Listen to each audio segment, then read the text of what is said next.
Émissions, taxes carbone, transports internationaux, le Haut Conseil pour le climat rend son premier rapport ces jours-ci. Est-ce que la France est dans les clous pour respecter l'accord de Paris? La réponse est non. Les émissions de CO2 ont d'abord baissé dans un premier temps, puis la baisse s'est mise à stagner. Les émissions de transport sont stables depuis 10 ans, bien que provenant de véhicules de plus en plus performants. Et pour le bâtiment, le ralentissement est 3 fois moins rapide qu'anticipé. C'est une situation compliquée. Plusieurs questions sont soulevées par ce rapport. Le budget carbone envisage de fixer des plafonds d'émissions. La loi pourrait fixer des plafonds, ce serait la loi qui les fixerait. Le transport aérien, qui est questionné aujourd'hui. J'ai vu tout à l'heure qu'effectivement, les avions que nous ne prenions pas étaient beaucoup trop émetteurs. Mais en vrai, je ne prends pas l'avion, très rarement. Renforcer les instruments des politiques climatiques et puis mieux évaluer l'impact des politiques sur les gaz à effet de serre. En fait, c'est compliqué à affiner et à affiner par secteur. Donc, pour répondre à ces questions, j'ai la chance d'être entouré de la DGEC, de Joseph Ajar, pour l'ADEME de Fanny Floriot, pour l'épée ASSO, la présentation de la méthode ZEN par David Laurent, pour le GRES, nous aurons un beau zoom sur le territoire. Ce que je vous propose, c'est à chacun d'intervenir pendant 10 minutes, et puis à la fin, nous repasserons, si vous voulez bien, si vous êtes d'accord, en vous posant une seule question: quel est le message que vous avez à délivrer et à qui, si vous n'en délivrez qu'un, pour qu'on essaie de s'y retrouver un petit peu. Je passe donc la parole à Joseph Ajar. Bonjour à tous, donc Joseph Ajar, je suis chef du bureau émissions, projection, modélisation à la DGEC, au sein du service climat de cette direction du ministère chargé de l'environnement. Et donc l'idée, c'était de vous présenter effectivement la stratégie de la France, le plan français pour notre ambition climatique, qui s'appelle la stratégie nationale bas carbone, et que sans doute beaucoup d'entre vous connaissent. Alors, est-ce que si je passe comme ça? Voilà. Donc vous disiez que la France n'est pas sur les rails pour atteindre les objectifs de l'accord de Paris. C'est effectivement un des constats que fait le Haut Conseil pour le climat, qui a rendu son rapport, qu'il a publié aujourd'hui, en vérité. Mais il fait aussi le constat que notre stratégie, en vérité, est compatible avec ces objectifs-là. Et qu'après, il y a effectivement des questions qui se posent sur la mise en œuvre et sur notre capacité à suivre cette feuille de route que nous avons tracée. Donc là, l'idée, c'était... Alors, c'est pas évident parce que je vois pas forcément les slides en même temps. Je sais pas si on peut dupliquer l'écran. Ouais. Sinon, je vais devoir un peu me tourner comme ça. Mais effectivement, on a une stratégie nationale bas carbone depuis la loi de transition énergétique. Donc on en a déjà une qui a été publiée suite à 2015. Et donc cette première stratégie, elle fixait un objectif de réduction par 4, d'un facteur 4 des émissions par rapport aux années 90. C'est le fameux facteur 4. Super, merci beaucoup. Ouais, sinon tu peux laisser comme ça. Merci beaucoup. Et donc on est en train de réactualiser cette stratégie nationale bas carbone. Il y a un projet qui est déjà publié sur le site du ministère. Et donc l'idée, c'est de rehausser l'ambition de cette stratégie en visant non plus le facteur 4, mais ce qu'on appelle la neutralité carbone, c'est-à-dire l'égalité entre nos émissions brutes et les absorptions de carbone par les différents puits. Et ça avait été annoncé dans le plan climat il y a déjà 2 ans. Et donc cette feuille de route, elle prend comme point de départ vraiment cet objectif de neutralité. En passant, elle assure le respect de nos différents objectifs nationaux et européens. Donc voilà, c'est un peu l'ambition de ce document de planification. Et donc concrètement, la SNBC, elle définit des budgets carbone de 5 ans pour les 3 prochaines périodes quinquennales. Donc ça, c'est pour paver un peu le chemin pour on va dire, le relativement court terme. Elle se projette jusqu'à 2050 avec cette ambition de la neutralité. C'est pas juste une vision de l'esprit, elle est vraiment basée sur un scénario qu'on a modélisé, je vais vous en reparler un petit peu, en cohérence avec ces objectifs de long terme. Et il n'est pas que question de chiffres, et peut-être même le plus important dans cette stratégie, finalement, ce sont les différentes orientations qui y figurent. Elles ne portent pas de mesures concrètes elles-mêmes, hein, parce que c'est un document de planification à très long terme, mais l'idée c'est qu'il y ait des orientations politiques sur les différents secteurs, et aussi de façon plus transversale, qui voilà, sont censées permettre la transformation des différents secteurs dans le sens de la neutralité carbone. Et un dernier point qu'on peut mentionner, c'est qu'elle est issue d'un processus inclusif, donc il y a à plusieurs moments fait intervenir les parties prenantes et également le grand public, et on a encore quelques consultations de ce type qui sont prévues. Et donc sans rentrer dans le détail, mais juste pour vous montrer cette partie modélisation qui nous a beaucoup occupé aussi sur la réalisation de cette SNBC, on a vraiment travaillé à modéliser différents secteurs de l'économie pour voir comment évolue leur consommation d'énergie, leurs émissions de gaz à effet de serre. Et donc on a agrégé tout ça et on a vu sur les différents secteurs quelles évolutions on devait avoir pour pouvoir être compatible avec la neutralité carbone en 2050. Et donc juste pour vous dire que cette phase de modélisation, elle a été aussi très inclusive au sens où on avait des groupes de travail sectoriels pour les différents secteurs, pour discuter des hypothèses, des observations. Voilà, c'est pas quelque chose qu'on a fait dans notre coin, même si la plupart des modèles, on les faisait tourner en interne de l'administration ou chez nos établissements publics tels que l'ADEME notamment, etc. Et donc une conclusion, enfin c'était à la fin notre point de départ, mais c'est aussi une des conclusions de tout ce travail qui est intéressante, et bon, ça préempte un petit peu le message à emporter chez soi, mais c'est important de voir que cette neutralité en 2050, elle est indispensable parce que effectivement c'est la seule façon pour la France d'être conforme aux engagements pris dans le cadre de l'accord de Paris. Le rapport 1.5 du GIEC dit que globalement il faut que le monde soit neutre en carbone dans la deuxième moitié du siècle le plus tôt possible. Et après, on a des logiques de répartition de l'effort entre les pays qui font que pour la France, en gros, en 2050, il faut être neutre en carbone. C'est réaliste, ça, on n'en était pas sûr au début, mais tout le travail de modélisation qu'on a fait montre que les changements qui sont apportés dans les différents secteurs, ils sont très importants, hein, ils sont extrêmement ambitieux, mais ils sont crédibles. On n'a pas misé sur des technologies magiques, entre guillemets, ou des choses qui seraient vraiment irréalistes, en termes de réduction de la demande, par exemple, etc.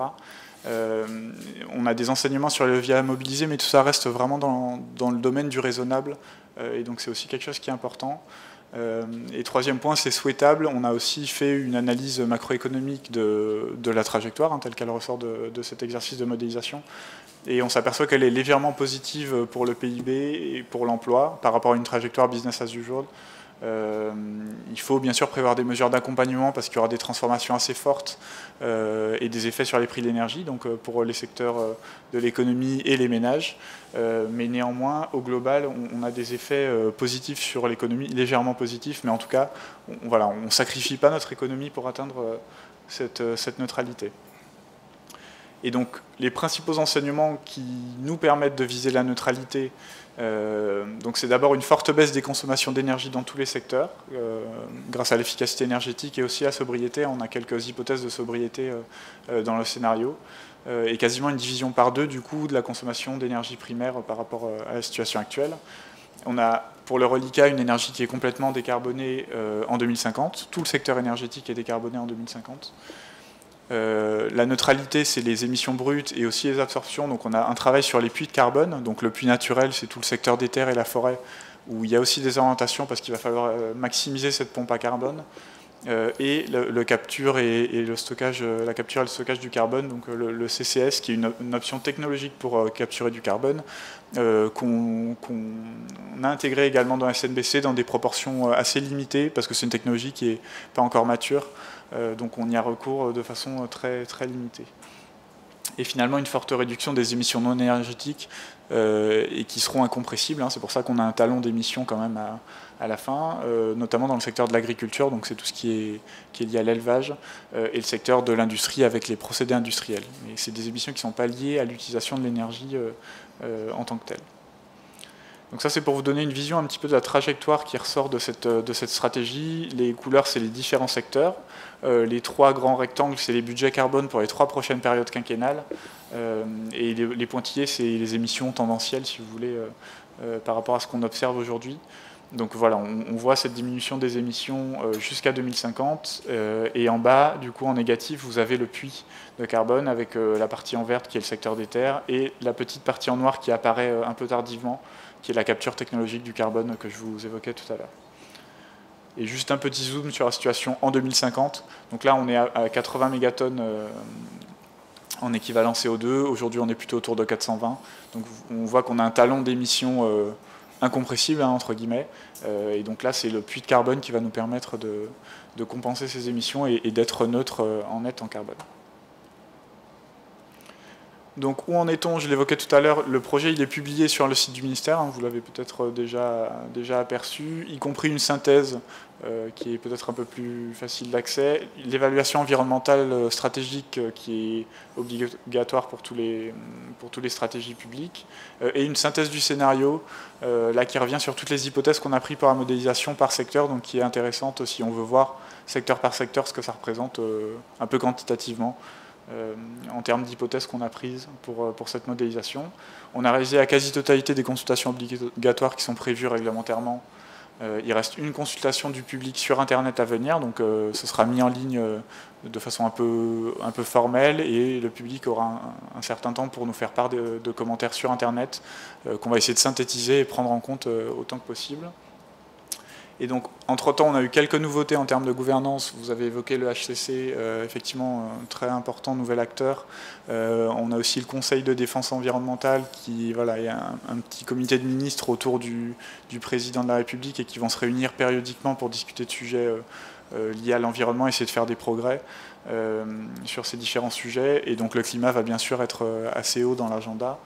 Et on a une troisième instance qui est le comité, alors on ne sait pas encore très bien comment il va s'appeler, mais le comité citoyen pour le climat, qui est une instance qui devrait réunir 150 citoyens tirés au sort, qui seront formés sur ces questions de changement climatique, qui vont débattre et qui vont émettre des recommandations voilà, pour nous éclairer aussi sur les orientations politiques et le sentiment de la société sur ces orientations. Et comme vous en doutez, on va pas mal parler de fiscalité parce que ça a été un des sujets un peu compliqués ces derniers temps dans la politique climatique. Et donc avec tout ça, on vise une... Donc voilà, ces nouvelles instances, le HCC et les deux autres que j'évoquais, vont se prononcer aussi hein, sur le projet de SNBC qui est en ligne. On aura donc sans doute des petits ajustements à apporter, mais voilà, dans les grandes masses et les grandes orientations, on ne pense pas que ça va significativement changer. Et donc on aura une publication au second semestre de cette année. Et juste pour faire le lien avec un outil un peu plus concret qui intéresse aussi l'ABC et nous, parce que c'est aussi mon bureau qui est responsable de cette mesure, les bilans d'émissions de gaz à effet de serre, donc j'imagine que vous en êtes familier, mais c'est une obligation pour certains acteurs de réaliser ces bilans à des fréquences qui sont définies par la loi. Et donc nous, on part du principe que nos objectifs très ambitieux, ils nécessitent l'implication de tous les acteurs. Ce n'est pas juste les mesures politiques, de politique publique qui vont permettre de les atteindre. C'est un deuxième message important à ramener à la maison. Et donc, dans ce cadre-là, les BGS, il nous semble qu'ils sont un outil très important pour déjà suivre et piloter les émissions pour les acteurs concernés. Parce que si on n'a pas de bilan, c'est difficile d'avoir une stratégie. Et aussi, c'est pas complètement anecdotique de pouvoir communiquer au public sur ces émissions, sur les démarches engagées, parce qu'il y a de plus en plus d'appétence du public pour voilà, une forme de transparence sur les émissions de tel ou tel acteur. Donc on a voilà, ce dispositif qui existe déjà, qui est perfectible de l'avis de plusieurs acteurs, et nous y compris. Et donc on a plusieurs évolutions qui sont en cours de réflexion, et je pense que Fanny reviendra un peu dessus dans sa présentation. Mais on a le montant de la sanction qui était voilà, jugé vraiment insuffisant par rapport au coût de réalisation de ces bilans, qui va être renforcé. Nous, on souhaitait le renforcer. Les députés se sont emparés de cette question dans le cadre du projet de loi énergie-climat qui démarre maintenant, au moment où je vous parle, son parcours à l'Assemblée nationale en plénière. Et donc ils ont rajouté dans le projet de loi un montant de la sanction qui serait égal à 50 000 €. Voilà, nous on visait un chiffre un peu moins important, mais on constate que les députés sont très allants sur les questions climatiques en général, hein, donc là encore ça a été le cas. On a aussi un amendement, ça c'est pas forcément quelque chose qu'on portait nous, mais les députés aussi s'en sont emparés, pour préciser le plan d'action qui est prévu avec ces bilans, le transformer en plan de transition, je crois, selon les textes, selon la lettre du texte, et prévoir des objectifs volontaires à court, moyen, long terme de ce plan et les moyens mis en œuvre. Enfin voilà, vraiment préciser le contenu de ce plan d'action qui pour le moment restait un peu à la discrétion des acteurs et donc de qualité variable en fonction des acteurs. On a une réflexion sur la prise en compte des émissions indirectes, qui est un sujet important. Les émissions indirectes non liées à l'utilisation de l'énergie, parce qu'aujourd'hui c'est facultatif. Et on se pose aussi la question d'une meilleure articulation avec d'autres dispositifs existants. Donc il y a beaucoup de choses qui concernent les entreprises dans le cadre du reporting extra-financier. Il y a sans doute possibilité pour mieux articuler ces différents dispositifs. Les collectivités aussi sont concernées par de la planification, les PCAET, les SRADET, etc. Voilà, donc on cherche à ce que ce ne soit pas une obligation qui génère des efforts voilà, qui ne soient pas efficaces. Hein, donc on cherche à travailler sur cette meilleure articulation et ça fait partie aussi des réflexions qu'on a sur ce dispositif. Je crois que ça conclut ma présentation. Merci. Je retiens de ce que vous venez de nous dire 4 mots.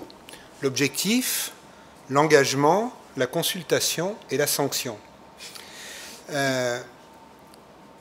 Tout ceci m'évoque ce que dit Bruno Latour. Bruno Latour, c'est un sociologue qui dit qu'aujourd'hui, on demande très fréquemment aux citoyens ce qu'ils pensent d'eux, ce qu'ils veulent, ce qu'il attend. Mais il compare ça au cahier de doléances qui date de la Révolution. Et ces cahiers de doléances, pendant 2 ans, ont consisté à faire dire à tous les citoyens la manière dont ils vivaient, la décrire d'une manière concrète au quotidien. Et aujourd'hui, mais je pense qu'on y reviendra plus tard, hein, on va tourner dans la table ronde, on est là pour ça. Aujourd'hui, on ne fait jamais le bilan de la situation dans laquelle les émissions de gaz à effet de serre nous mettent. Qu'est-ce qui se passe aujourd'hui pour nous? Qu'est-ce qui a changé aujourd'hui pour nous dans notre mode de vie? Et ça peut nous aider à comprendre comment des gens des citoyens qui ont des objectifs aussi fous que les Suisses, par exemple, qui sont connus pour leur fougue intrépide, arrivent à se fixer le fait de devenir des citoyens à 2000 watts. Ils sont aujourd'hui à 6000, nous on dit qu'on est à 7000, je crois que c'est à peu près pareil, mais nous visons de passer de 7 à 6 en 15 ans, eux visent de passer de 6 à 2. Donc ces gens n'ont visiblement pas de raison. Ou bien est-ce que c'est parce qu'ils ont regardé quelles étaient déjà pour eux les conséquences de ces émissions de gaz à effet de serre, ce qu'ils acceptent et ce qu'ils refusent?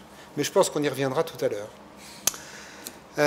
Fanny Fleurio, vous allez maintenant nous déployer l'arsenal, parce qu'on va faire la guerre au gaz à effet de serre, et vous allez nous déployer l'arsenal des outils qui existent pour faire face à cette question.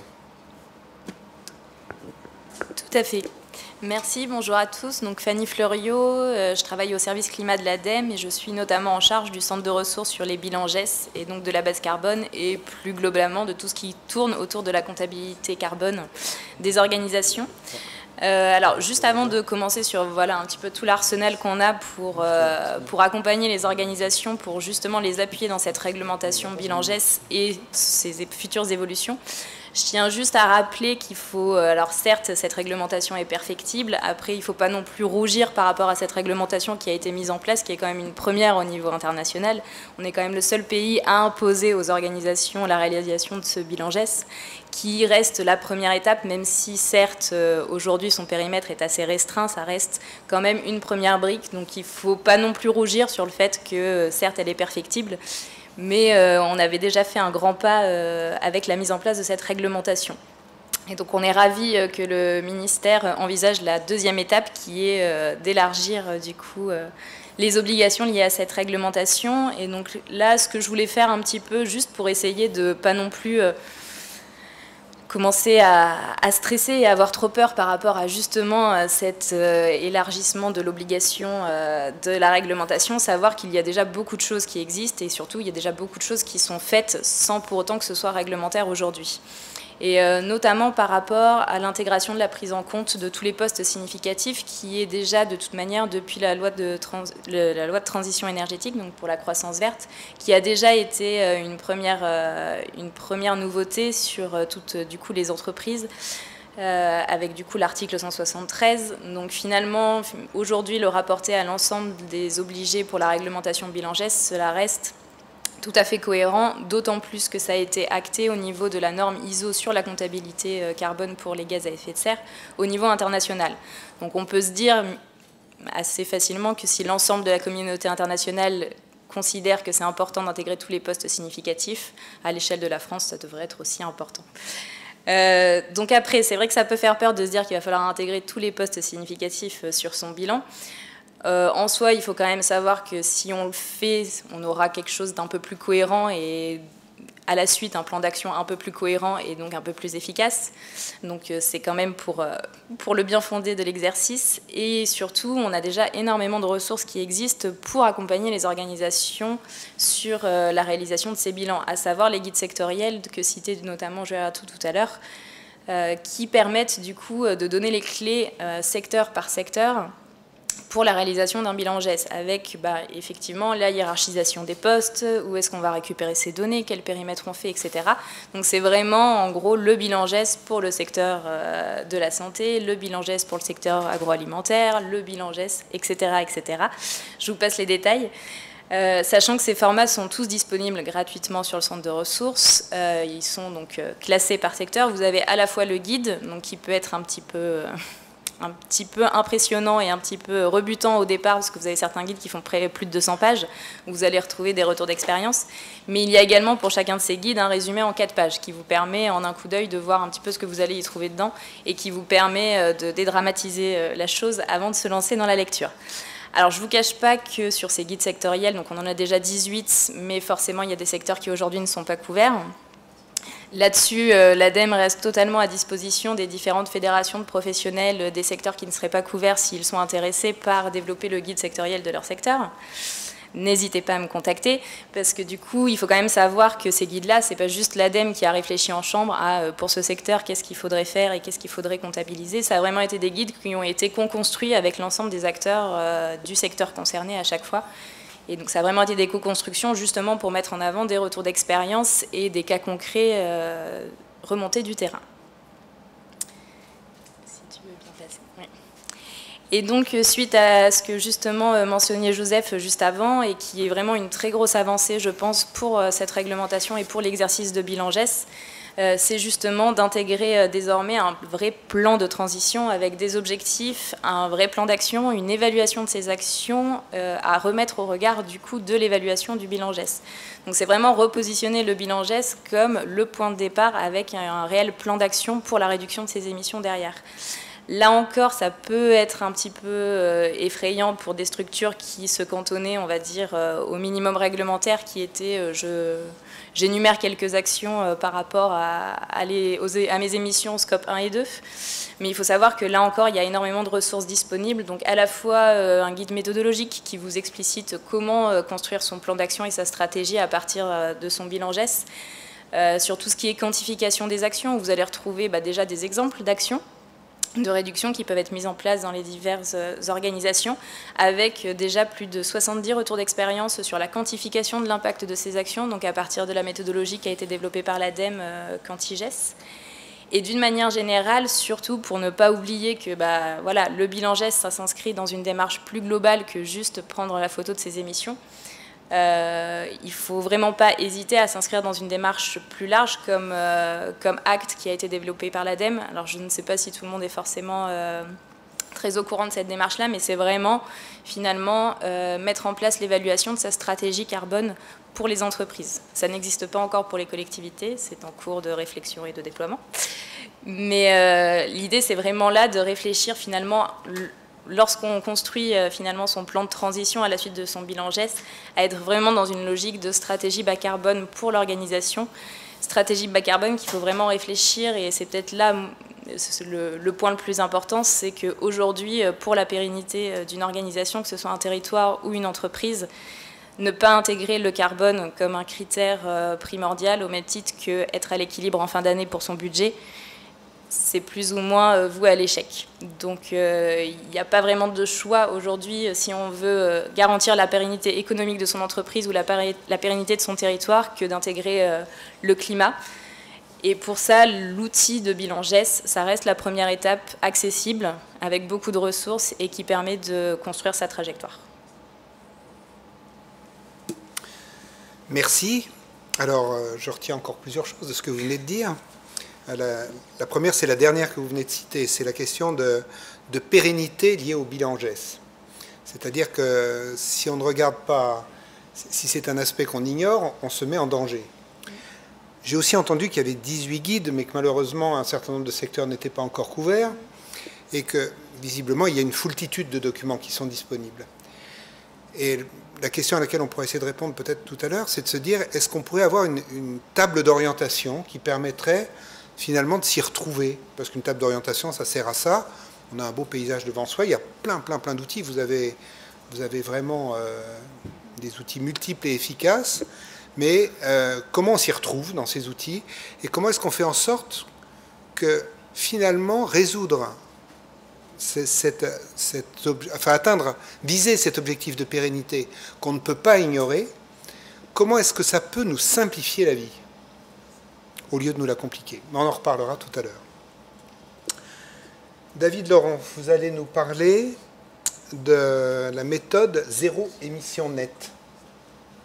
Avec plaisir. Alors, si vous avez des images à montrer. Quelques sur les images. Il y a une zapette. Est-ce que tu veux? Oui, il y en a une. Voilà une zapette. Et du coup, tu n'auras pas de retour image. Pardon? Tu n'auras pas de retour image. Je les connais très bien. Ok. Hop, vous m'entendez? Ok, génial. Oui, donc on a parlé du Haut Conseil pour le climat, on a parlé du bilan de gaz à effet de serre, on a parlé de la stratégie nationale bas carbone, on a parlé du projet de loi énergie-climat. Moi, ce que je voudrais vous parler maintenant, c'est vous montrer un peu une substance de comment est-ce que les entreprises se projettent à long terme sur ces sujets de changement climatique. Et en particulier, du coup, vous montrer les résultats de l'étude ZEN 2050, donc ZEN pour zéro émission nette, une étude qu'on a lancée chez EPE. Donc, chez EPE, c'est une association d'entreprises, donc d'une quarantaine de grandes entreprises françaises, et qui a pour but de réfléchir à des sujets émergents dans le domaine de l'environnement et d'organiser, d'accélérer la prise en compte de ces sujets collectivement dans les stratégies d'entreprise de ses membres. Et dans c'est le cadre de ces travaux, au lendemain de la COP 21, il y a ce thème de neutralité carbone qui est apparu, et du coup les entreprises ont commencé à creuser sur la signification de la neutralité carbone, qu'est-ce que ça veut dire pour elles. Si bien qu'en 2017, à l'été 2017, quand Édouard Philippe a annoncé le plan climat français qui affichait donc la neutralité carbone de la France en 2050 comme un objectif, ces entreprises se sont posé la question, neutralité carbone, ok, qu'est-ce que ça veut dire ? Qu'est-ce que ça veut dire pour la société? Qu'est-ce que ça veut dire pour l'économie? Qu'est-ce que ça veut dire pour les Français? Qu'est-ce que ça veut dire pour chacun au quotidien? Qu'est-ce que ça veut dire sur les fonctionnements, les flux dans la société, l'organisation, les technologies? Donc ça ouvrait un panorama très très large. Et du coup, collectivement, ces entreprises se sont lancées dans cette aventure qui est un peu inédite, qui est de se mettre autour de la table et collectivement de réfléchir à une image de la France neutre en carbone en 2050. Donc, de façon, pour rebondir un peu sur ce qui a été dit précédemment, en fait, c'est un exercice relativement similaire à ce qui a été organisé dans le cadre de la stratégie nationale bas carbone. Et c'est du coup d'autant plus intéressant, donc là je saute directement déjà à certaines conclusions, de voir que ces deux exercices relativement proches montrent une certaine convergence dans beaucoup de sujets. Donc d'avoir des exercices sur la méthode, l'approche, les acteurs étaient un petit peu différents, mais qu'à la fin, sur un objectif qui était le même, c'est-à-dire qu'est-ce que ça veut dire à France 2050 neutre en carbone, d'avoir des résultats qui montraient des convergences fortes. Donc cet exercice, on peut considérer qu'il est original. Je pense que c'est intéressant de discuter à la fois de la méthode et des résultats, puisque la méthode illustre en fait la façon dont les entreprises se positionnent et réfléchissent et s'approprient ce sujet.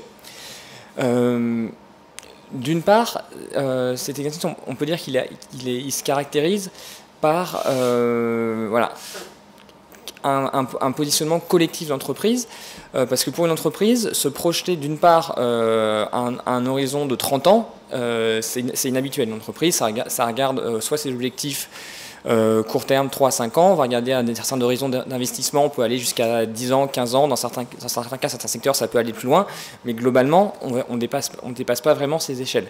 Et là, on parle 30 ans, et surtout, on parle pas uniquement de l'entreprise, ni de sa filière, ni de son secteur, mais de l'économie générale, et au-delà de l'économie, de la société. Puisque c'est également ça qu'il faut avoir en tête, et je pense que c'est à la fois un résultat qu'il faut garder en tête, c'est que quand on fait ces exercices-là, en particulier maintenant qu'on est passé du facteur 4 à la neutralité carbone, on se rend compte que c'est des choses extrêmement de grande ampleur, et que finalement, même en ayant un point de départ qui est la neutralité carbone, en fait, on a des réflexions sur des choses qui sont beaucoup plus larges. On n'est plus en train de parler de carbone et d'énergie, on est en train de parler de projets de société. Et c'est des choses qui, effectivement, demandent des réflexions de fond, des réflexions collectives. Et je dirais l'autre, et pour faire le soin avec le lien avec le deuxième point que je voulais mentionner, sur la façon d'appréhender ces projections-là. Typiquement, ce qu'on fait, c'est qu'on fait des études technico-économiques.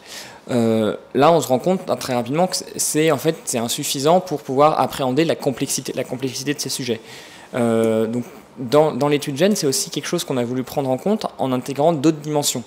La première qui est évidente, c'est la dimension physique. Donc la dimension physique, c'est la contrainte carbone, mais pas uniquement carbone, uniquement la contrainte sur la disponibilité en biomasse, la prise en compte du terre, des forêts, qui sont quelque chose qui apparaissent très rapidement comme dimensionnant.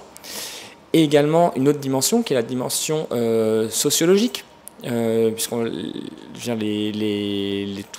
tous les mouvements populaires qu'il y a eu fin 2018, début 2019 l'ont bien illustré. Donc nous, quand on a vu ça, on était très rassurés sur le fait qu'on avait intégré et commencé à réfléchir sur ce sujet-là dès 2017, sur comment intégrer une dimension sociologique, sociétale dans ce type d'études. Donc voilà, donc ça a débouché sur l'étude ZEN 2050. Donc là, je vais juste en présenter très rapidement la subscientifique moelle, mais c'est quelque chose qu'on a lancé le 27 mai, donc tout est disponible sur le site de PE, donc n'hésitez pas à y aller si vous voulez creuser, ou même à venir me parler directement. Hop. Alors, directement, les principaux résultats. Donc, ce qu'on a fait dans l'étude, effectivement, c'est de regarder, en mobilisant les leviers existants dans les différents secteurs, si une telle neutralité carbone était possible, puisque c'était la première question. Est-ce que c'est possible? Donc la réponse est oui, c'est possible. Le deuxième message qu'il faut retenir, c'est que c'est quelque chose sans précédent. Et ça c'est très bien illustré ici. Aujourd'hui, on est à grosso modo 480 millions de tonnes par an. La neutralité carbone, on évalue à peu près, on serait vers une centaine de millions de tonnes d'émissions en 2050. Donc ça nous fait un rythme d'émissions annuel de réduction de 4,5% à peu près. Si on compare à ce qui a été fait dans les 25 dernières années, on était à une progression de 1,5 point par an. Donc là, on dit il faut faire x9 sur l'effort. Donc c'est juste gigantesque. Cette réduction-là, on l'a atteint une fois dans l'histoire française, c'est quand on a quitté le charbon. La comparaison, je l'aime pas, puisque là, en fait, on se rend compte qu'on n'est pas uniquement en train de parler du secteur énergétique, on est en train de parler de la société entière et des différents secteurs. C'est quelque chose qui est illustré ici, c'est que vous voyez bien, c'est que tous les secteurs sont appelés à contribuer. Là, on regarde globalement ce qui reste en 2050. Effectivement, il y a ces thématiques des émissions incompressibles, et donc l'agriculture en particulier représente des postes qui sont très difficiles à réduire.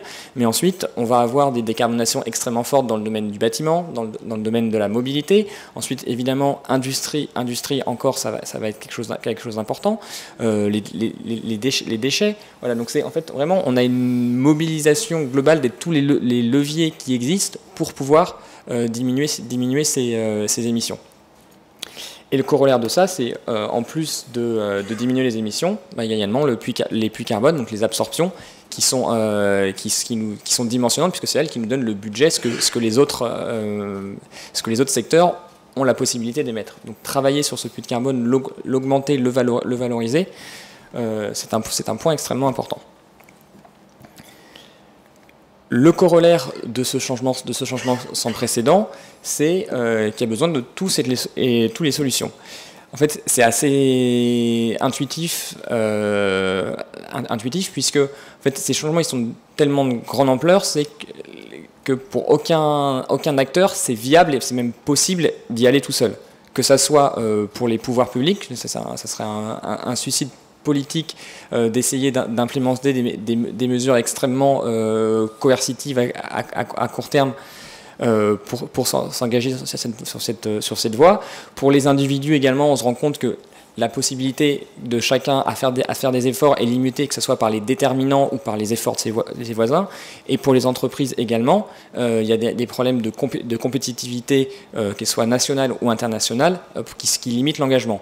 Par contre, ce qu'on se rend compte, c'est qu'il y a des synergies très fortes qui apparaissent entre ces acteurs. Et c'est ça qui peut permettre l'atteinte de cet objectif. Donc nous, c'est quelque chose sur lequel on insiste, c'est une solidarité entre les différents acteurs. Et même si on avait vu depuis la COP21, je dirais, une augmentation de l'engagement des entreprises au niveau des négociations climatiques, des réflexions dans ces sujets-là, il y a le rôle des citoyens, et quand je dis c'est des citoyens, consommateurs, usagers, employés, employeurs, collaborateurs, qui est probablement à faciliter.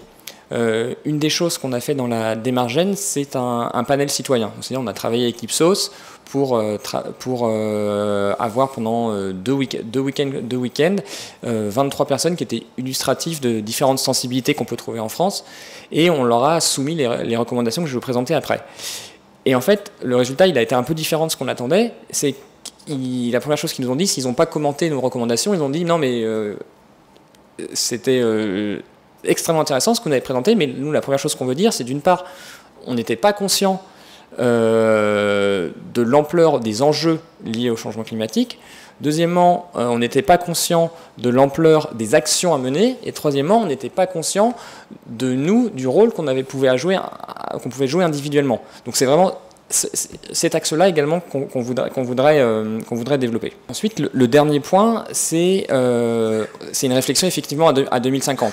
Après, le comité de pilotage de l'étude étant constitué d'entreprises, on est resté aussi extrêmement pragmatique et on s'est posé la question de qu'est-ce qu'il faut faire à court terme dans les toutes prochaines années pour garder des trajectoires compatibles avec cette image à 2050. Et donc c'est pour cela qu'on a formalisé 14 recommandations qui sont pour nous un certain nombre de chantiers à lancer à très court terme pour pouvoir mener cette j'allais dire transition, mais on peut dire cette transformation. Je ne vais pas aller dans les détails, mais peut-être pour vous donner les grandes directions. Le premier bloc de recommandations, en fait, on l'a baptisé l'intégration du climat dans l'inconscient collectif. Donc c'est vraiment sur quoi j'ai insisté précédemment. Donc avec à la fois une appropriation collective, donc au niveau public, politique, sociétal, un point clé également dans l'éducation, Et quelque chose qui concerne peut-être plus les entreprises, c'est le rôle de la publicité dans la formation des représentations de qu'est-ce que c'est qu'un mode de vie idéal. Et quand je dis publicité, on peut élargir ça aux médias ou aux représentations culturelles de qu'est-ce que c'est qu'un mode de vie idéal. Un deuxième lot de mesures qui est plus sur l'aspect économique, donc forcément tout ce qui a trait au lien entre commerce et climat. Donc on est dans un contexte actuellement de réforme de l'OMC, où il y a un certain nombre de traités de commerce qui sont en négociation et qui dans le passé ont montré parfois des complexités à combiner climat et libre-échange. Donc des chantiers importants pour les entreprises au niveau de la compétitivité. La fiscalité, Joseph en a parlé précédemment, et ensuite les côtés d'investissement bas carbone pour les entreprises, c'est important. Ensuite, tout un paquet sur ce qu'on appelle les mesures sectorielles, donc que ce soit dans la mobilité, le bâtiment, l'aménagement du territoire, qui est aussi quelque chose de vraiment clé, puisqu'il va en fait, c'est un peu je dirais une pierre d'angle pour un certain nombre de sujets, que ce soit la mobilité, l'artificialisation des sols, le puits de carbone, l'agriculture, très important. Et en fait, ce qui nous amène effectivement aussi à peut-être remettre en lumière un pan de l'économie française qui a un petit peu été délaissé et qui, à l'aune de la neutralité carbone, je dirais, revient en pleine lumière. C'est tout le triptyque forêt, alimentation et le troisième, agriculture, puisqu'on se rend compte que dans une dynamique de neutralité carbone, ça devient dimensionnant à la fois pour le puits de carbone, mais également pour la mise en place de solutions, donc de biosolutions, que ce soit de la bioéconomie, d'énergie bio, pour les différents secteurs de l'économie, et bien qu'à la fois ça va poser des tensions entre ces différents services que peuvent nous rendre l'agriculture, la forêt, que ce soit en termes d'alimentation, de loisirs, de produits pour l'économie. Donc tout ça, ce sont des choses à gérer dès maintenant et à développer.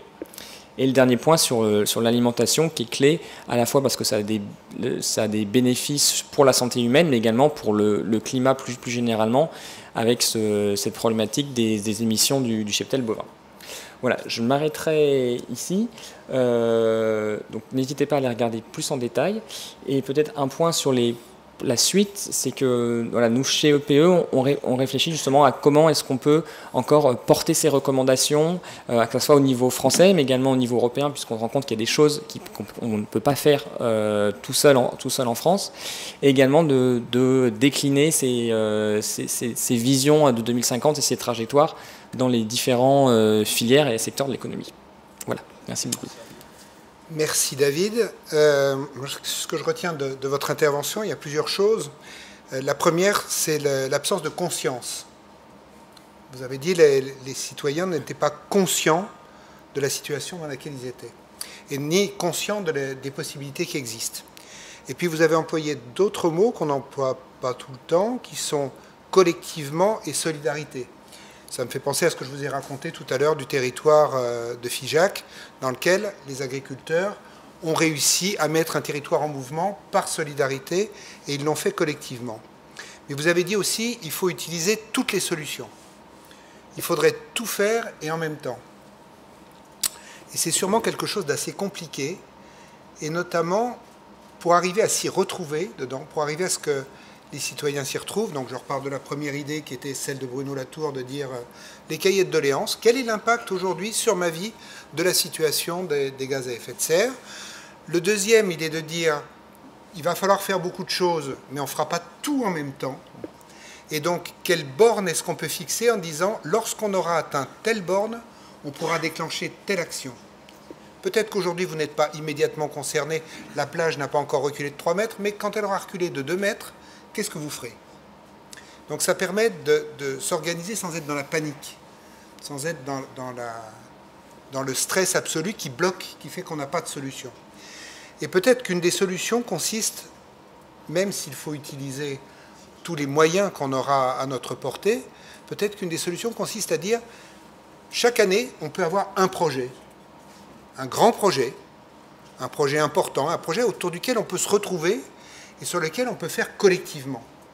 Alors que si on a d'un côté une foule d'outils, de l'autre une réglementation complexe quand même, et ensuite plein de moyens, on arrive à être tétanisé face à une situation et à se dire « après moi le déluge ».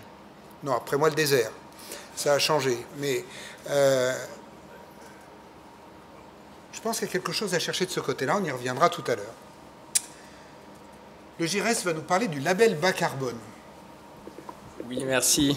J'espère que vous n'êtes pas trop tétanisé parce que je vais en rajouter une couche, du coup.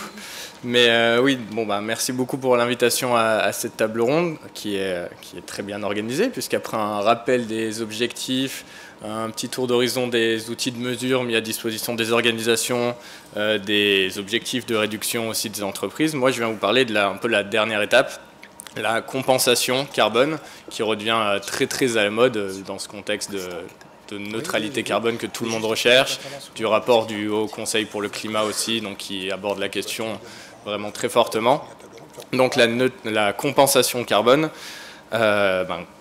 comment bien l'utiliser, comment bien la mobiliser, et c'est quelque chose sur lequel on travaille beaucoup au GRS, pour lequel je travaille, donc le groupe Énergie Renouvelable, Environnement et Solidarité, pour encore 2 mois. Non, le nom va changer et s'appelle uniquement GRS, souci de simplification, j'imagine.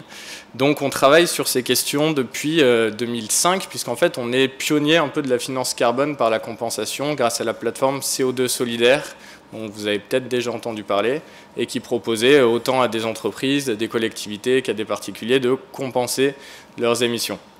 Là en fait la question qui se pose, c'est qu'est-ce qu'on entend vraiment par compenser ces émissions, et souvent on réduit le discours à dire que c'est une démarche simplement de mesurer ces émissions propres, qu'on soit individu, entreprise, collectivité, faire des efforts pour les réduire, et ensuite soutenir des projets qui permettent d'éviter ou de séquestrer des émissions de carbone à hauteur des émissions donc incompressibles qu'on n'arrive plus nous à réduire.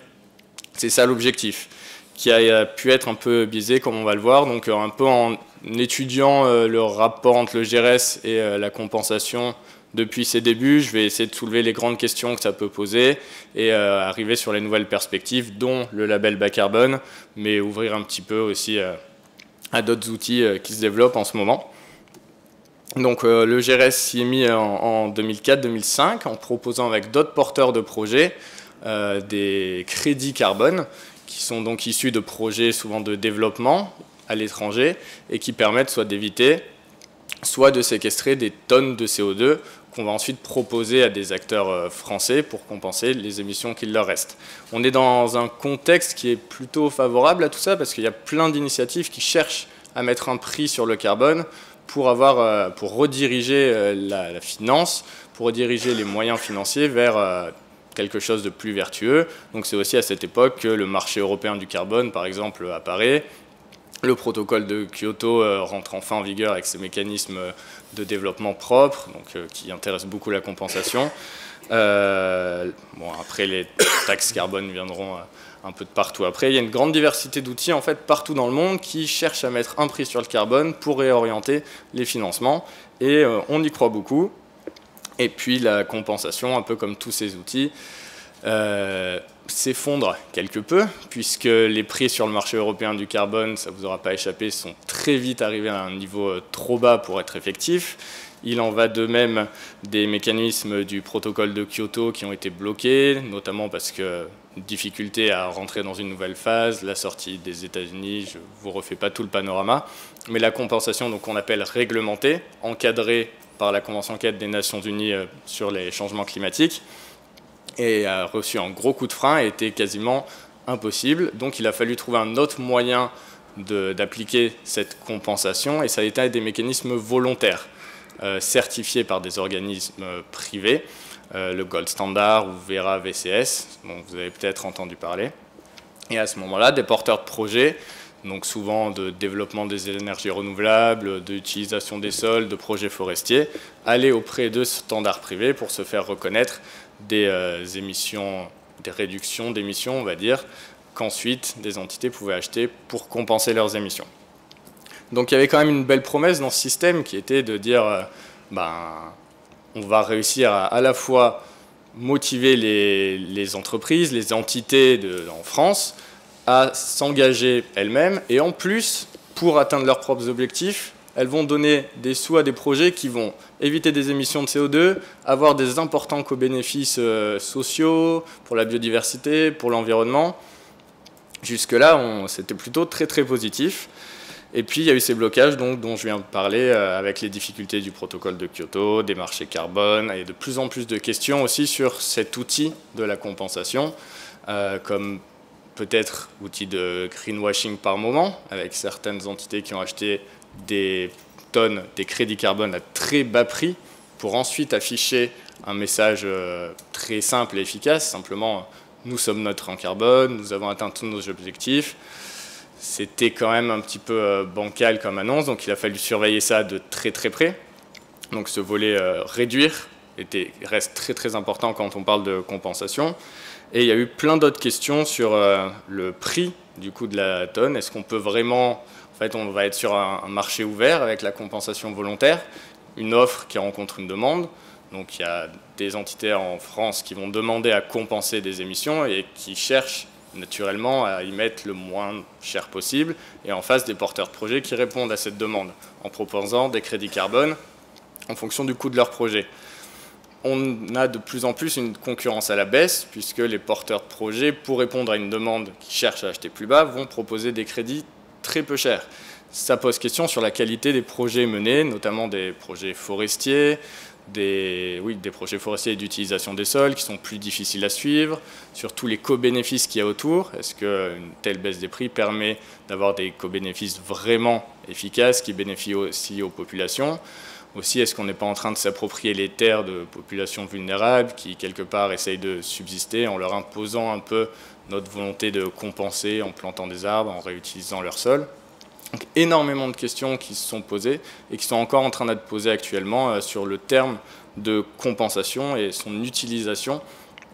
Qu'est-ce qu'on va en faire? Donc voilà, des déblocages liés aussi à la transition entre protocole de Kyoto et accord de Paris en ce moment. Pour ceux qui suivent un peu ça, après la COP24 de l'année dernière, le dernier point qui restait à négocier, c'est celui, on va dire, des marchés carbone, des mécanismes de flexibilité du carbone. Et c'est en ce moment encore en train d'être négocié à Bonn. Donc c'est quelque chose de très délicat, très politique, très technique aussi, qui traîne. On était dans cette période de flou où on parlait de moins en moins de compensation, il y avait de la méfiance, il y avait tout ce contexte international qui faisait que personne n'était vraiment rassuré. C'est pour ça qu'au GRS, mon prédécesseur, Renaud Bétain, que vous connaissez peut-être, a lancé la plateforme Info Compensation Carbone. J'ai pas amené mes slides, mais si vous voulez des informations ou quoi que ce soit, n'hésitez vraiment pas à venir me voir pour en savoir plus. Donc là-dessus, un grand merci à l'ADEME et à ce qui était à l'origine, je crois, le ministère de l'écologie, du développement durable et de l'énergie, qui nous ont mandatés pour avoir ce rôle d'information et sur les bonnes pratiques en matière de compensation carbone. C'était il y a déjà 4 ou 5 ans. Donc merci à leur soutien pour ça. Et grâce à ça, on a développé plein de contenus pour expliquer ce que c'est la bonne compensation carbone et comment ça peut être utile, faire des panoramas de ce qui se passe en France, ce qui se passe dans le monde. Donc n'hésitez pas à y jeter un petit coup d'œil. Et donc voilà, le terme compensation redevient vraiment, vraiment au cœur du sujet, puisqu'on parle de plus en plus de neutralité, que ce soit le Haut Conseil pour le climat, la SNBC, le GIEC, l'accord de Paris. Et tout le monde essaie de se l'approprier, qu'on soit entreprise, collectivité, territoire, individu. Donc toujours voilà, cette philosophie, il va falloir bien mesurer, bien réduire et compenser du mieux possible les émissions qui sont incompressibles.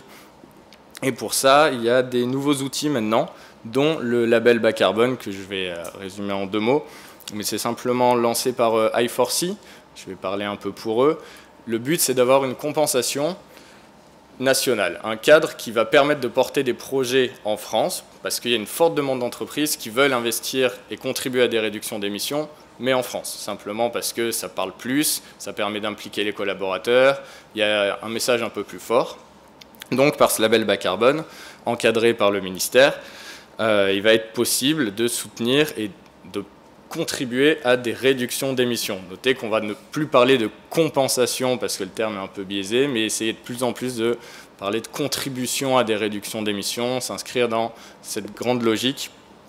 Et donc voilà, des acteurs français qui vont pouvoir investir pour soutenir des porteurs de projets en France sur des projets sur le sol français, ce qui était impossible depuis plusieurs années déjà, avec quelques petits points techniques, mais I4C va bientôt sortir un guide pour expliciter le fonctionnement de ce label. Pour le moment, il concerne uniquement des projets forestiers, agricoles, très prochainement, si ce n'est déjà sur des élevages bovins notamment. À terme, ça concerne tous les secteurs qui ne sont pas couverts par le marché européen du carbone. Donc là, on va être sur la partie donc, bien compenser, y mettre le prix, avoir un projet de qualité local qui a du sens. Et pour parler aussi d'un autre camarade, donc Renaud Bétain, mon prédécesseur, est en train de travailler à ce qu'on appelle la Net Zero Initiative, qui là est concentrée sur le réduire, mesurer, réduire, en essayant de vraiment montrer ce que fait chaque entité, ce que fait chaque entreprise, quelle est son action sur ses propres émissions et les 3 scopes, direct, indirect, et comment ensuite elle permet d'éviter des émissions en soutenant des projets d'énergie renouvelable, et comment elle permet de séquestrer des émissions en soutenant des projets forestiers par exemple. Mais là voilà, encore sortir de cette logique, je compense mes émissions, donc j'ai atteint la neutralité, donc c'est bon. Non, allez vraiment voir à l'intérieur ce qui se passe, donc c'est quelque chose sur lequel ils travaillent. Et puis voilà, il y a de plus en plus de réflexions sur ce que va ressembler la compensation volontaire après 2020, les négociations actuelles de l'article 6 de l'accord de Paris, donc là c'est encore un petit peu flou, mais même à l'échelle internationale, hier j'étais au sein d'une discussion avec des standards de certification, le Gold Standard, qui se pose aussi la question, est-ce qu'on peut utiliser des crédits carbone de compensation pour justifier l'atteinte de la neutralité carbone, quoi qu'on soit. Et même eux ont l'air d'être de plus en plus réticents à ça. Donc à voir comment ça se passe, mais c'est pas sûr qu'ils permettent ça, ou alors il faudra passer par d'autres organismes. Voilà, je ne sais pas si vous avez noté des mots en particulier, mais j'ai hâte de les entendre. J'en ai noté un seul qui serait remplacé partout. Il y a cette fonction sur les ordinateurs, et on peut remplacer partout, je crois, carbone par biodiversité. Vous tiendriez le même discours au mot près? Alors c'est une discussion qu'on a eue récemment justement avec des porteurs de projets, de se dire, c'est un peu bête de parler de réduction d'émissions, plus des co-bénéfices sur la biodiversité, sur l'environnement, sur co-bénéfices sociaux. Il faudrait simplement qu'on regarde tous les bénéfices d'un projet et pas en isoler certains. Donc en fait, c'est une réflexion qui est même menée. Comment on assure que les projets menés qui sont censés éviter des émissions sont aussi additionnels pour la biodiversité, sont permanents pour la biodiversité. Tous les gains qu'ils apportent permettent les mêmes choses pour la biodiversité, pour les apports sociaux, tout ça, où qu'on soit. Donc ne plus parler co-bénéfices, mais bénéfices en général. Donc merci à tous, vous avez tenu à la minute près l'horaire qu'on s'était fixé. Avant la fin de cette table ronde et la deuxième série de questions qu'on va se poser, Bertrand Pancher voudrait intervenir et nous dire le message qu'il a à nous délivrer. Je voulais vraiment d'abord remercier Damien et toute l'équipe d'ABC pour l'organisation de cette rencontre. Vraiment vous remercier pour votre présence, remercier Louis-Henri qui intègre maintenant l'ABC au niveau de la Caisse des dépôts. Et réagir à ce que vous venez de dire et puis dire quelques mots sur l'ABC. D'abord, moi je suis quand même très frappé de constater qu'on discute de moins en moins ensemble. Enfin, moi j'ai découvert l'intérêt du travail collectif à travers le Grenelle de l'environnement et j'ai été bercé par la magie. J'ai trouvé que, comme par enchantement, le fait de travailler ensemble nous faisait rentrer dans un monde magique et merveilleux où on co-construisait des solutions qu'on avait envie de mettre en place ensemble. Alors après, le mécanisme s'est un peu grippé parce qu'on est arrivé sur des modes de gouvernance traditionnels, Et puis tout a continué comme auparavant. Mais je me souviens du Grenelle de l'environnement où les chasseurs, les agriculteurs, les chefs d'entreprise et les organisations environnementales se regarder, comme on dit chez nous, en chien de faïence. On s'est demandé si la première fois tout le monde n'allait pas s'agresser. Et comme par magie, tout le monde s'est mis réellement à travailler ensemble, à partager tous des enjeux, quoi. Et je trouve que d'année en année, on a oublié ça à travers les différents grands acteurs. Je vais revenir au fond du sujet après, hein, rassurez-vous. Et puis, je trouve que quand on réussit à travailler collectivement, ben finalement, quand ça remonte, on ne sait pas comment ça redescend et on ne sait pas trop à quoi ça sert, quoi. On a fait beaucoup de grands débats. Moi, j'ai été quand même très très frappé par, après la manifestation des Gilets jaunes, le lancement de ce grand débat. Ce grand débat n'était pas un grand débat, c'était un phénomène de thérapie collective où on a fait remonter des tas de trucs, puis finalement on a passé... Enfin, c'est vraiment des occasions manquées. Bon.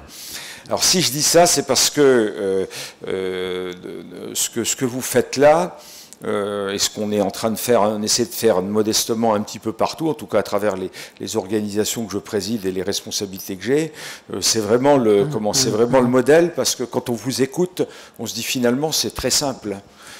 Non, mais c'est très simple, c'est-à-dire que si on veut éviter un monde hideux moi je ne le connaîtrais pas, je serais mort avant, je pense que je ne vivrai pas jusqu'à 130 ans, en tout cas je ne veux pas être le Jeanne Calment de demain, mais enfin ça va être tellement hideux que si on veut que ça marche, il faut tout simplement, ce que vous avez dit, avoir un modèle de société.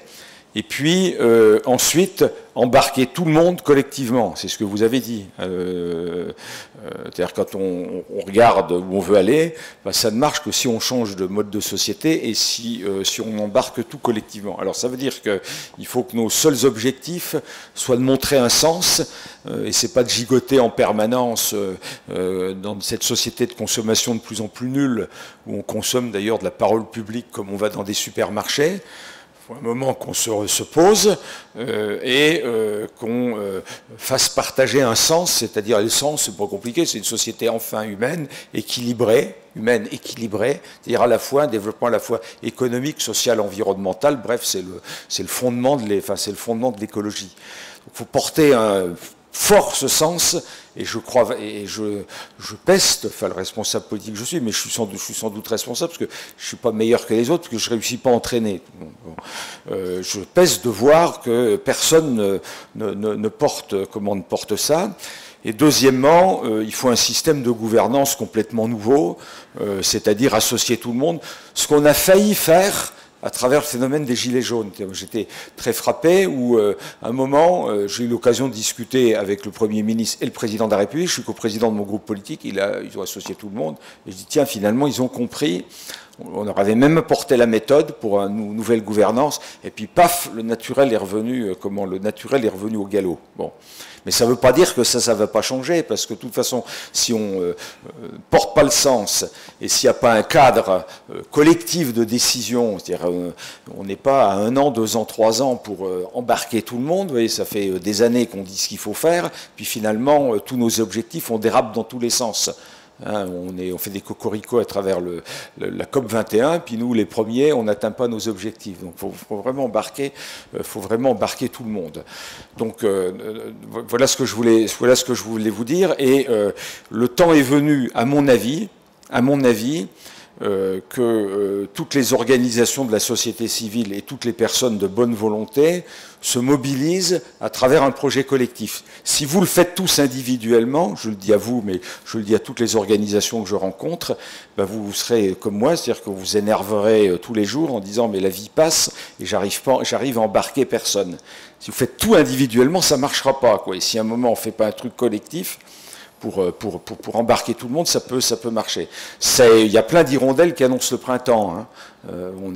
Qui avait prévu ce score aux élections européennes, et que le score écologiste qui monte d'un seul coup, enfin, et partout, et partout. Alors ça, je vous le dis pour qu'on ait un message d'optimisme collectif, parce que je crois quand même qu'on va y arriver, parce qu'il faut parier sur l'intelligence collective, ou bien on parie sur le suicide collectif. Donc je préfère parier sur l'intelligence collective. Enfin, je voulais remercier quand même, pour revenir à l'ABC, le travail qu'on organise au quotidien. Il y a 65% des entreprises, alors je parle à David, qui ne sont pas engagées dans le bilan carbone. C'est 65%. Combien ?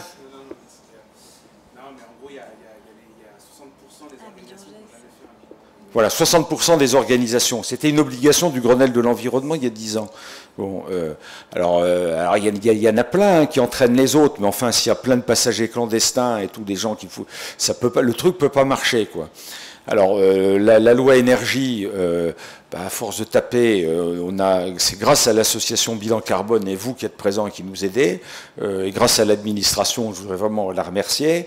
Bon, là maintenant, il y a la carotte et le bâton, c'est-à-dire que si, je vais retourner tout à l'heure en séance sur la loi énergie, demain, si on ne fait pas son bilan carbone, ça va être une amende très forte.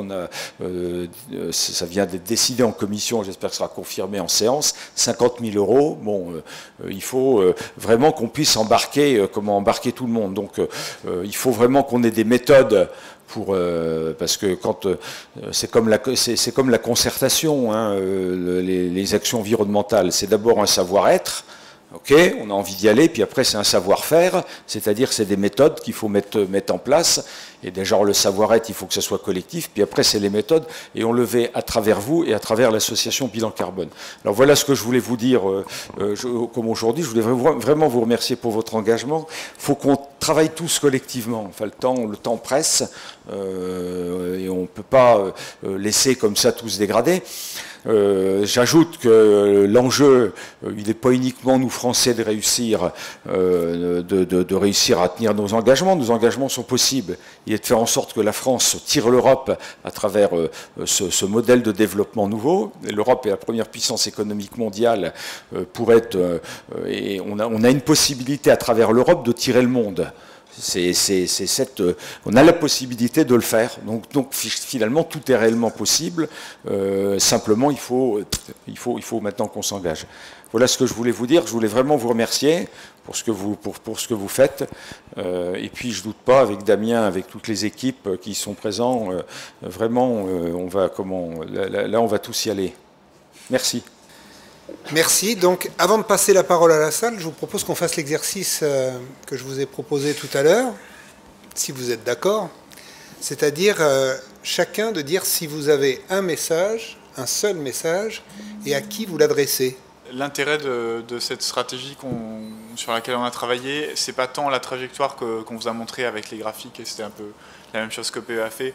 On n'est pas capable de prévoir l'avenir sur 50 ans, et c'est pas un scénario prescriptif qu'on doit suivre à la lettre. Donc l'enjeu, c'est pas de dire voilà, on a tout compris de ce qui va se passer dans les 30 prochaines années. C'était vraiment de montrer qu'il y a un chemin possible qui est techniquement réaliste, qui est acceptable pour la société, en termes économiques, en termes d'impact collectif et individuel. Et donc ça, voilà, c'est important pour crédibiliser cet objectif de la neutralité, et pas juste que ça reste une belle idée en l'air. Et cet objectif, du coup, ce qui est important de voir, c'est qu'il est vraiment dimensionné par rapport à la situation française, par rapport à nos atouts et par rapport à nos points faibles aussi. D'autres pays ont des objectifs plus ou moins ambitieux d'atteindre la neutralité plus vite, d'aller bien au-delà de la neutralité pour devenir des puits de carbone ou de jamais atteindre la neutralité, hein, et de rester des sources d'émissions, mais voilà, en diminuant. Donc voilà, c'est des objectifs qui ne sont pas juste des objectifs d'affichage, mais qui correspondent vraiment à ce qu'on est capable de faire. Et donc voilà, je pense que c'est quelque chose d'important qui ressort de notre stratégie. C'est un message qui est collectif, parce que du coup, ça veut dire que autant pour les pouvoirs publics que pour les individus, que pour les entreprises, c'est une direction dans laquelle on peut aller de façon crédible. Merci. À vous. C'est pas facile ça, on nous avait pas dit. J'aurais préparé. Du coup, je pense que si je reprendrai déjà ce que j'ai mentionné un petit peu tout à l'heure, et je pense que ça pourrait s'adresser à toutes les organisations, mais voire même jusqu'à l'échelle du citoyen, qui est de vraiment aujourd'hui intégrer le climat comme un enjeu prépondérant au quotidien, que ce soit aujourd'hui au niveau économique pour les entreprises, elles ne se posent pas du tout de la question de savoir est-ce qu'à la fin de l'année il faut être en bénéfice ou pas. C'est l'objectif même. Côté territoire et même côté citoyen, on fait en sorte à la fin du mois d'avoir encore des sous sur son compte en banque, et on devrait finalement au quotidien, que ce soit entreprise, collectivité ou citoyen, se poser la question à la fin du mois, quelles sont mes émissions et quel est mon impact carbone. Alors carbone, mais même d'une manière générale, mon impact environnemental, puisque ce qui fait que le carbone demain va être de plus en plus prépondérant et un indicateur vraiment prégnant pour l'ensemble des organisations, c'est que du coup il y a une contrainte derrière sur les ressources, il y a une contrainte sur l'impact environnemental, sur la qualité de l'air, etc., etc., j'en passe. Et continuer à faire l'autruche comme c'est garder une petite touche écolo que dire que je m'intéresse au carbone, c'est finalement faire l'autruche sur la situation qui va n'aller que en s'aggravant si on ne le prend pas en compte. Merci Fanny. En fait, donc c'est vraiment chacun de prendre en compte, de l'intégrer, quoi. Mais il y a un point sur lequel je ne suis pas tout à fait d'accord avec vous, c'est sur l'idée de dire de quelle manière est-ce que ça va, les choses pourraient s'aggraver ou pourraient... Est-ce que quelque part on ne peut pas trouver un truc qui nous dirait mais quand j'ai fait un effort dans tel domaine, qu'est-ce que ça m'ouvre ? Qu'est-ce que ça m'améliore comme qualité de l'air? Qu'est-ce que ça m'apporte au quotidien? Je repars toujours de l'idée, je n'ai qu'une idée à la fois, et c'est celle à l'idée de Bruno Latour qui dit partons d'un cahier de doléances. Aujourd'hui, de quoi peinons-nous en raison de ces émissions de carbone désordonnées? Et en quoi peinerons-nous moins si elles diminuent? Parce que du coup, la canicule qu'on subit là en ce moment, on se dit que c'est sympa. C'est pas exactement ce que je veux dire. Non, mais enfin... Moi, je dis même le contraire. Oui, non, mais je suis d'accord avec vous, mais enfin, après, le gros problème, entre guillemets, du changement climatique, c'est que les impacts, on commence à les subir de plus en plus, notamment avec la canicule de cette semaine, qui devrait plutôt arriver aux alentours du 15 août. On commence à les subir de plus en plus, mais finalement pas assez, pour que ça nous impacte vraiment au quotidien et qu'on ait envie d'agir. L'être humain, d'une manière générale, tant que c'est pas devant sa porte, il attend que ça arrive. Et si ça changeait ses comportements, si finalement c'est un peu plus contraignant et que de toute manière il n'en voit pas l'impact juste derrière, il aura tendance à pas le faire. Et c'est ce qui fait qu'on est dans cette situation aujourd'hui. Mais peut-être, d'où l'idée d'ailleurs développée par l'ADEME, de mettre des bornes en disant quand tel événement sera arrivé, vous pourrez agir de telle manière. Mais je pense que si on attend que les catastrophes arrivent, il sera trop tard. Je ne parle pas de catastrophe, je parle d'évolution. Oui. La catastrophe, ce n'est jamais qu'une mauvaise adaptation à une évolution. Je vais réfléchir aux bornes alors. À vous. Alors moi j'avais 14 choses à dire, mais je vous les ai déjà évoquées tout à l'heure. Mais bon, pour essayer de rester dans les clous de l'exercice. Je pense, moi, mes derniers mois, j'ai pris un bâton de pèlerin et je suis allé présenter même Zen avant que ça sorte, pour discuter, présenter et déjà parler de la suite. Et je veux dire, ce que j'en ai retenu, le premier enseignement, c'est que ça se passe bien. Quand on explique aux gens qu'on a le temps, ça se passe bien. Donc, voilà, s'il y a juste une chose à faire, c'est en parler. C'est juste en parler, et après on peut être... je suis optimiste sur le fait que l'homme est un animal bon.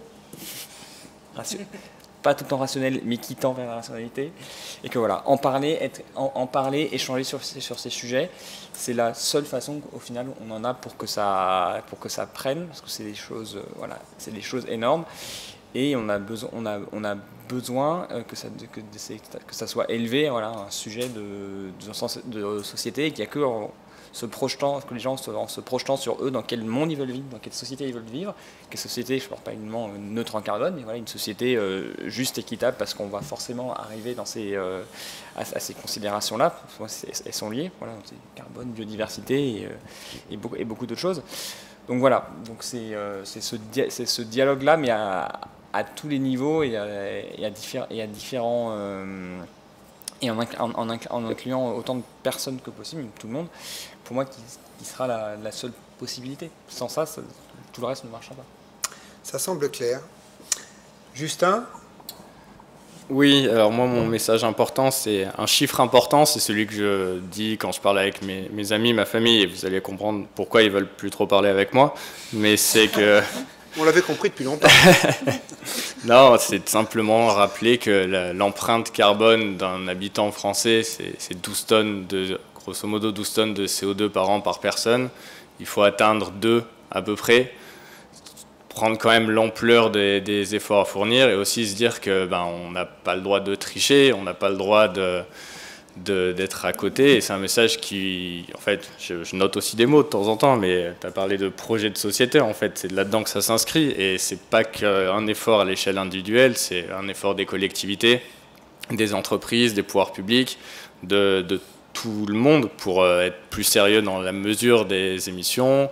Je vois qu'il y a des choses qui se développent et c'est bien, et pas abuser d'une compensation, on n'a plus le droit de tricher, en fait, et c'est ça un peu le message. Et pour continuer, nous qui sommes une ONG de solidarité internationale, on voit ce qui se passe vraiment très concrètement dans les endroits plus vulnérables, où les populations sont plus vulnérables, et on essaye de tirer le trait justement entre l'action qu'on peut avoir ici et les populations qui sont ailleurs et qui sont en train de subir ce dont nous sommes en grande partie responsables.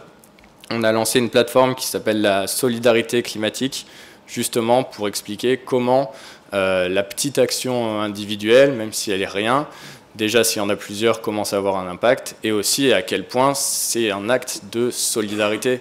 Alors peut-être qu'aujourd'hui les canicules sont pas assez convaincantes, ou je sais pas, pour d'autres c'est déjà bien concret, et ça vaut le coup en tout cas de baisser son empreinte carbone de 12 à 2, si possible, le plus vite possible, en jouant sur tous les leviers, partout, tout le temps. Voilà. Merci. La parole est à la salle. Alors, j'aimerais bien lui donner un micro, mais... Si, je crois que celui-là marche, il y en avait pas un. de souci, si quelqu'un a quelque chose à dire Qui ou à demander. Si quelqu'un a quelque chose à dire, qui se taise. Je prends la parole rapidement parce que après je vais devoir partir. Donc Vincent Lenouvelle, GRDF. Merci beaucoup pour vos interventions. Je crois que ça illustre bien le mur qui est devant nous. Et quand on doit franchir un mur, il y a des conditions qu'on doit réunir. Moi j'ai envie de revenir sur 3 notions. La première, c'est la notion d'équité. On pourra y arriver et entraîner les gens que s'ils n'ont pas le sentiment de faire l'effort, y compris à la place des autres. On en a parlé avec les Gilets jaunes. Il y avait des remontrances, c'était aussi de dire qu'il y avait des secteurs qui n'étaient pas taxés parce qu'il y avait des effets de fuite. Alors on prend les captifs, on les taxe, on prend les non-captifs, on les taxe pas. Ça c'était quand même une sacrée épine, je pense, c'est une sacrée épine dans le pied de la transition énergétique, cette notion d'équité, qu'elle soit entre les individus, puis aussi entre les territoires. Il y a aussi des territoires qui s'estiment être oubliés ou victimes de cette transition énergétique, donc ça pose vraiment l'accompagnement en termes d'équité. Le deuxième, c'est la notion de financement. Avoir une telle transformation, ça veut dire investir. Investir, c'est un luxe de riche. Comment est-ce qu'on arrive à investir, à augmenter les investissements? On a parlé d'I4C, I4C a fait des travaux là-dessus, sur le gap en termes d'investissement. Ça pose cette question-là. Puis la dernière, c'est la cohérence, y compris la cohérence dans l'action publique. Alors aujourd'hui, on a un enjeu énergie-climat, mais on a aussi d'autres enjeux. Et donc, on a aussi des financements qui sont fléchés vers d'autres enjeux. Et c'est normal qu'on n'ait pas que des enjeux énergie-climat dans la vie. Ça ne va pas être la seule boussole. Et aujourd'hui, on a encore, alors c'est pas des ratés, mais des endroits où on pourrait encore aller un peu plus loin. On parlait, la semaine dernière, je parlais d'Action Cœur de Ville. Typiquement, donc je profite que la Caisse des dépôts soit là, même si c'est pas Caisse des dépôts R&D, mais en tout cas qu'on soit chez la Caisse des dépôts, mais typiquement Action Cœur de Ville, quand on a vu arriver ça, c'est une action sur, c'est 20 ou 25 millions d'euros par ville, sur 222 villes. j'avais fait les calculs, à l'échelle de GRDF, c'est 50 TWh la consommation de ces 222 villes, sur 300 TWh distribués. C'est un sixième de la consommation, enfin de la distribution réalisée par GRDF, c'est énorme. Dans Cœur de Ville, la transition énergétique était présente, mais de manière quand même relativement modeste. On avait là l'opportunité notamment de travailler sur le patrimoine bâti, qui est un des parents pauvres, typiquement, des politiques. On n'arrive jamais à faire les 700 000 logements. On sait très bien qu'on n'y arrivera pas tout de suite. On se dit, pourquoi est-ce qu'on n'utilise pas un dispositif d'investissement massif sur une partie non négligeable du territoire pour activer cette transition énergétique. Et en fait, on se rend compte que, typiquement, peut-être que le MTES n'était pas assez présent au lancement de Cœur de Ville. Je ne sais pas exactement pourquoi, mais en tout cas, que c'était peut-être plutôt assuré par la cohésion des territoires, qui est un sujet important. Mais du coup, on a peut-être raté quelque chose. C'est grosso modo se servir d'autres politiques publiques et des leviers associés pour mettre en cohérence l'ensemble des politiques publiques. Et je pense que sans ça, c'est une mesure, j'allais dire quasiment à moindre coût et sans regret, qui est juste de se parler. Ça a été dit tout à l'heure par Monsieur le Président de l'ADC, mais je crois que ça vaut à tous les étages et dans toutes les institutions, qu'elles soient publiques ou privées. Nous aussi, en tant qu'institution et qu'entreprise, on doit l'appliquer à nous-mêmes. C'est pas toujours évident, on en est conscient. Voilà. Merci. Merci pour ce témoignage. Je ne pense pas qu'il appelle une réponse de l'un des acteurs. C'est vraiment. Non, pas forcément. C'est une position qui me paraît intéressante. J'ai quelques éléments de réaction. Oui. En tout cas, parce qu'effectivement, c'est des notions qui sont très importantes et qui doivent être au cœur des stratégies climat, sinon effectivement on va louper la cible.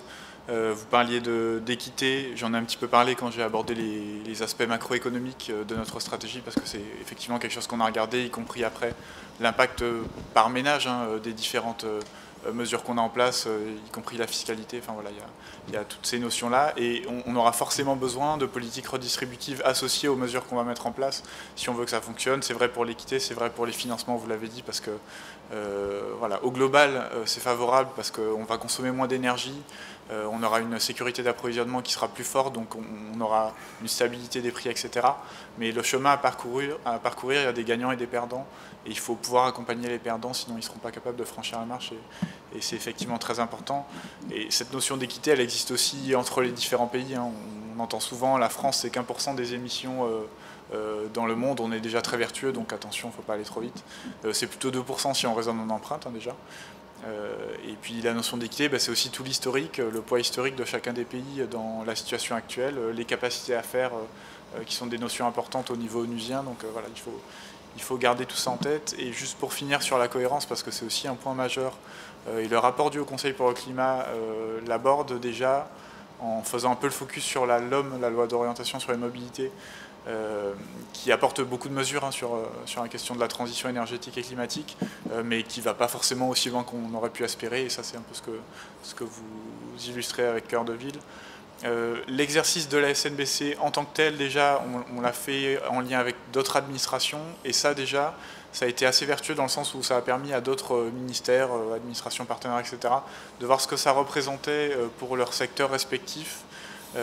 Et donc déjà, ça permet ensuite qu'eux internalisent un peu plus ces orientations voilà, dans le design de leur propre politique. Donc ça, je pense que ça a une vertu, mais tout l'enjeu maintenant qu'on a cette stratégie et ces orientations qui sont dedans, c'est de les concrétiser dans les lois sectorielles qu'on va avoir, dans les plans sectoriels qui sont déclinés sur la forêt, sur les sols. Enfin, on a un tas d'outils à différents niveaux. Et effectivement, tout l'enjeu est là de pouvoir mettre en cohérence ces différents outils avec cette grande vision nationale.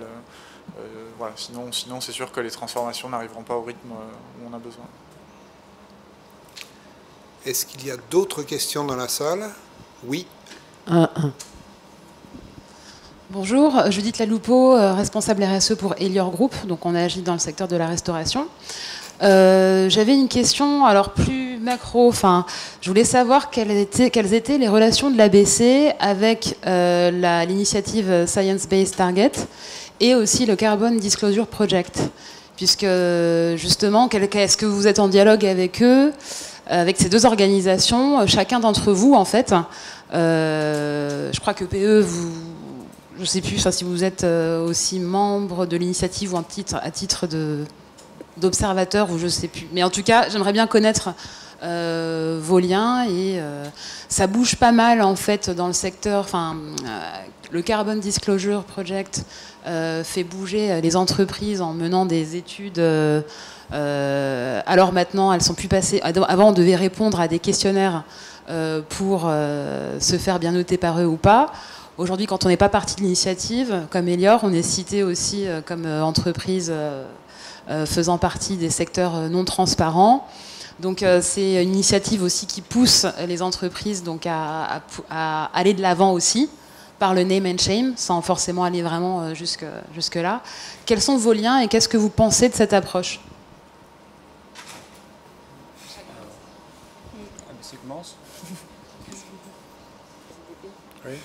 Je peux répondre, mais je voudrais pas prendre la parole d'un administrateur. Non, mais en gros, on est partenaire du CDP. Je vais me retourner.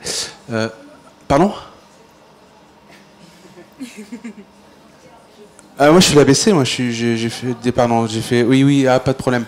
Donc, je suis le directeur, enfin, délégué général de l'ABC. Et du coup, sur la question de notre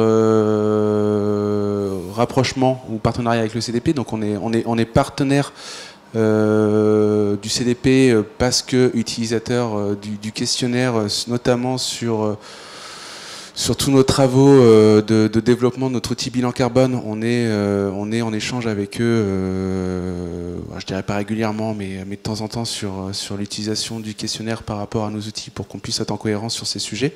Donc ça, c'est le premier point.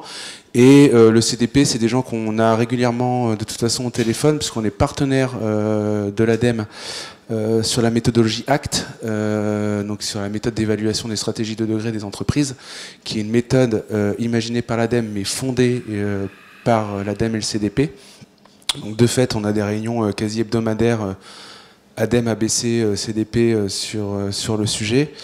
Et donc on a aussi un lien, mais de façon plus indirecte, avec l'initiative SBT, puisque le CDP étant membre fondateur de l'initiative SBT, on a aussi un regard, mais plus, on va dire, voilà, de curiosité. Alors on a quand même échangé pour information. Alors ils ont pas pu être présents, mais le WWF France est adhérent aussi à l'association.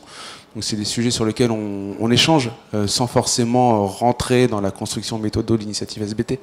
Mais en tout cas, voilà, on est quand même très proche de fait parce qu'on porte une méthode qui se veut être la suite logique de l'initiative SBT, qui est ACT, pour aller plus loin dans les plans de transition. Au revoir Vincent. Voilà, je sais pas. Après, voilà, on a un accord de partenariat avec le CDP. Je sais pas si EPE veut répondre, parce que je sais pas, vous avez été cité dans la question aussi, mais. Alors, côté EPE, évidemment, on n'est pas membre de ces instances, mais on a échangé beaucoup avec le WWF, qui fait le secrétariat de l'initiative SBT, et en particulier dans le cadre de Zen, puisque c'est du coup pour faire le lien, en fait. Un exercice comme ça de prospective, de modélisation long terme, en fait, ça oblige les entreprises à se projeter dans le futur de leur activité, comment est-ce que elles se voient, comment est-ce que se voient au sein d'une économie, au sein d'une société. Et ça a alimenté beaucoup de nos membres sur leur réflexion Science-Based Target, puisque Science-Based Target, c'est la compatibilité d'une stratégie d'entreprise avec donc une limitation du réchauffement global à 2 degrés, donc voire 1,5 degré maintenant avec les nouvelles règles SBT. Donc il y a clairement des synergies fortes à ce niveau-là entre comment une entreprise réfléchit globalement à ce que c'est un monde neutre en carbone et ensuite comment elle se positionne là-dedans. Et dans ce cadre-là, je pense que l'initiative SBT, malgré des complexités méthodologiques qu'elle peut rencontrer, est extrêmement vertueuse.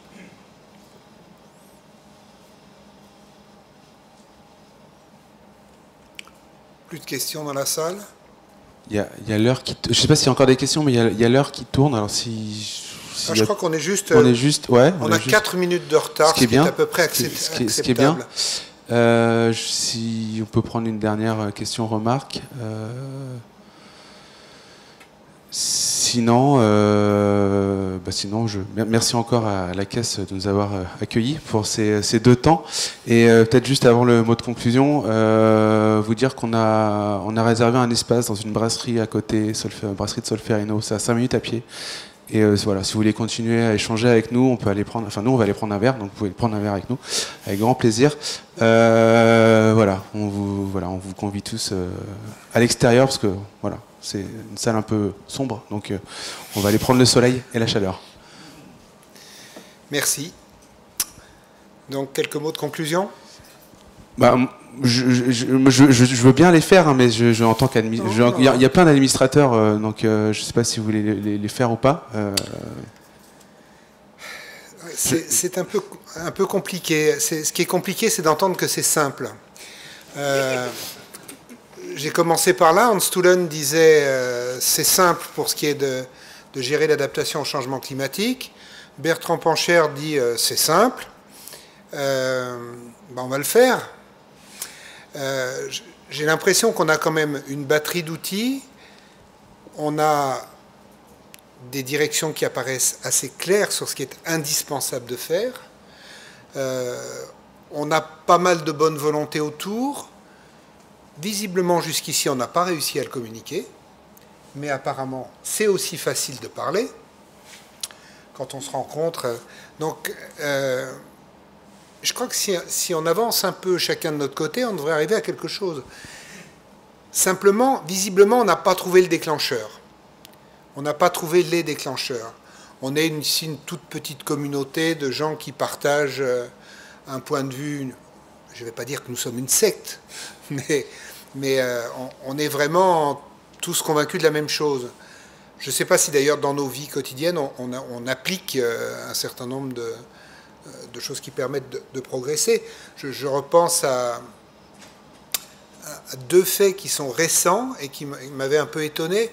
Quand notre président de la République a rencontré M. Xi Jinping, il a dit j'ai réussi à lui faire passer quelques messages écologiques.